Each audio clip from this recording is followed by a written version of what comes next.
सुनिए, अब थोड़ा रुक जाइए, आ जाइए, खाना खा लीजिए। अच्छा, अब क्या बनाया है आज खाने में?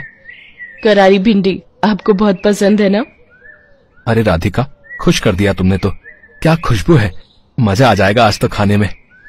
अब बस खुशी होते रहोगे या खाओगे भी? अब तुम भी आओ ना। नहीं, मैं बाद में खा लूंगी। अरे बाद में नहीं, आ जाओ मेरे साथ खाओ।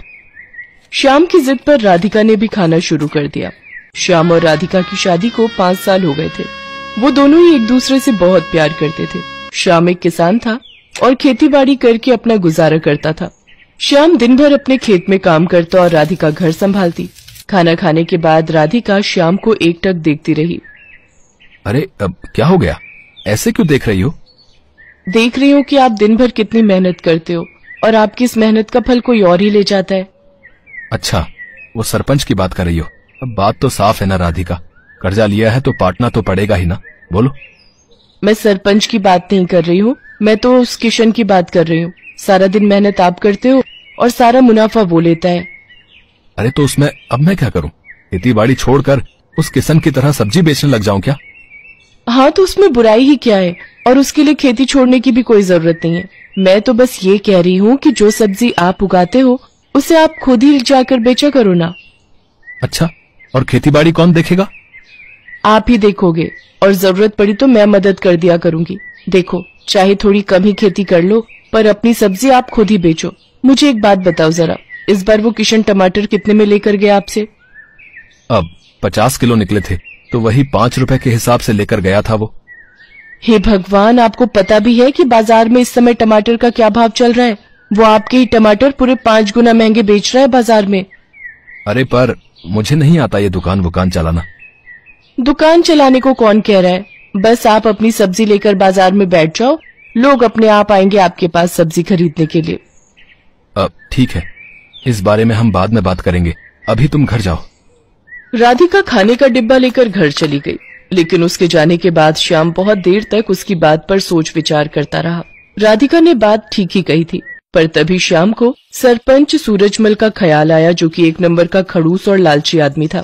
दरअसल श्याम के पिता ने अपने बुरे वक्त में कई साल पहले सूरजमल से उधार लिया था, जिसके बदले में श्याम का आधा खेत सरपंच के पास अब तक गिरवी पड़ा हुआ था। श्याम उस खेत पर खेती नहीं कर सकता था, वहाँ सरपंच के लोग ही खेती करते थे। श्याम अपना खेत वापस तो पाना चाहता था, पर सरपंच से खेत छुड़वाने के लिए उसके पास पैसे नहीं थे।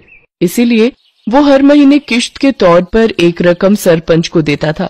फिर अगले दिन, भैया कुछ पूछना था आपसे। हाँ भैया बताओ।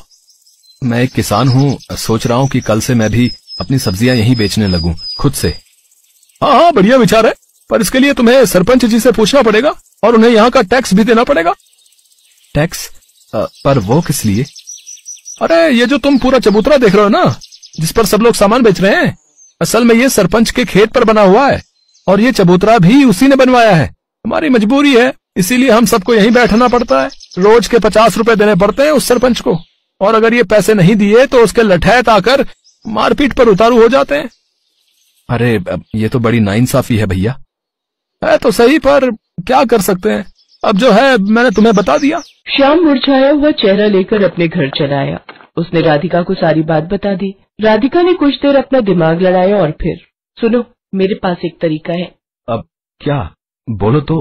हमारे गांव के सबसे नजदीक का गांव है बिशनपुरा। आप वहां जाकर भी तो अपनी सब्जियां बेच सकते हो। वहां ये सब चक्कर नहीं है। मेरी एक सहेली रहती है वहां, उसका पति गोलगप्पे का ठेला लगाता है, उसे तो कोई टैक्स नहीं देना पड़ता। अच्छा, अगर ऐसा है तब तो ये सही रहेगा, लेकिन एक समस्या है, बिशनपुरा तक जाने के लिए कोई सड़क नहीं है, तो मैं रोज वहाँ जाऊंगा कैसे? सड़क नहीं है पर नदी तो है ना। देखो, जिस नदी के किनारे हमारे गांव बसा है, बिशनपुरा भी तो उसी नदी के दूसरे छोर पर बसा है। अब बस आपको एक नाव बनानी पड़ेगी वहां तक जाने के लिए, उसे चलाने में भी कोई खर्चा नहीं। श्याम को राधिका की बात भा गई। अगले ही दिन श्याम ने अपनी जमा पूंजी से मोटी रकम खर्च कर गांव के बढ़ई से एक बढ़िया नाव बनवा ली, और फिर वो उस नाव को नदी में लेकर गया। उस दिन राधिका और श्याम बहुत देर तक नाव में नदी की सैर करते रहे। श्याम नाव चलाकर उसे बिशनपुरा तक घुमा लाया। राधिका ने देखा कि वहाँ राशन वगैरह की दुकानें तो थी, पर सब्जी की दुकानें बहुत ही कम थी, और ये देखकर श्याम और राधिका की अच्छी कमाई की उम्मीद और बढ़ गई। अगले दिन से ही श्याम अपनी नाव से सब्जियां लेकर बिशनपुरा जाने लगा। वो वहाँ जाता और सब्जी बेचता। बिशनपुरा के लोगों को भी उसकी सब्जियां पसंद आई, क्योंकि सीधे खेत से लाने की वजह से वो सब्जियां बहुत ताजी रहती थी। साथ ही श्याम सब्जियों के वाजिब दाम ही लेता था। तो इस तरह राधिका और श्याम के दिन बहुरने लगे। फिर कुछ दिनों के बाद, राम राम सरपंच जी। आ गया तू श्यामू? जी मालिक। सुना है आजकल बड़े नोट छाप रहा है। कहाँ सरपंच जी, बस 2 पैसे बच जाते हैं। मालिक, ये इस महीने की किस्त है। मैं चलता हूँ, मुझे थोड़ी जल्दी है। अरे रुक तो सही, कहाँ की जल्दी है? वैसे दिमाग तो खूब लगाया तूने, टैक्स नहीं दिया। चल कोई बात नहीं, पर अपना उधार तो चुका भाई, जो तेरे बाप ने मुझसे लिया था। अब चुका तो रहा हूँ सरपंच जी, हर महीने किस्त देकर जाता तो हूँ आपको। देख, अब बहुत हुआ। या तो तू मेरे पूरे पैसे एक साथ लौटा, वरना अपना खेत मेरे नाम कर दे, समझा? पर सरपंच जी, परवर कुछ नहीं, 3 दिन का वक्त दिया है तुझे। जा जाकर पैसों का इंतजाम कर, वरना अपना खेत भूल जा, समझा? असल में सूरजमल श्याम से चिढ़ गया था। उसे इस बात से तकलीफ थी कि श्याम उसके बाजार में सब्जी क्यों नहीं बेच रहा है, इसीलिए अब वो उसे परेशान कर रहा था। उधर श्याम को जब कोई उपाय नहीं सूझा तो उसने तय कर लिया कि वो आधा गिरवी रखा खेत सरपंच के नाम ही कर देगा। अगले दिन बहुत भारी मन से श्याम सरपंच के पास पहुंचा। हाँ बता, फिर क्या सोचा तूने? सरपंच जी, इतनी बड़ी रकम तो मैं चुका नहीं पाऊंगा, आप मुझे ले चलिए कचहरी, मैं जमीन आपके नाम ही कर दूंगा। वैसे उधार निकाल कर उसमें से कुछ पैसे बचेंगे क्या? क्यों, बस उधार ही चुकाएगा क्या? मेरा ब्याज वो कौन देगा है? ठीक है सरपंच जी, मैं कल सुबह आ जाऊंगा आपके पास, चलेंगे फिर कचहरी। उस रात श्याम को एक पल के लिए नींद नहीं आई, क्योंकि उसका आधा खेत उसके हाथों से निकल रहा था और अपना खेत बचाने के लिए फिलहाल उसके पास कोई तरीका नहीं था। तभी आधी रात को उसे बादलों के बहुत तेज गरजने की आवाज सुनाई दी। कुछ ही देर में झमाझम बारिश होने लगी। बारिश बहुत तेज थी। पूरे 4 दिनों तक वो बारिश ऐसे ही होती रही और पूरा गांव बाढ़ में डूबने लगा। कचहरी जाना तो दूर, फिलहाल कोई अपने घर से बाहर तक नहीं जा पा रहा था।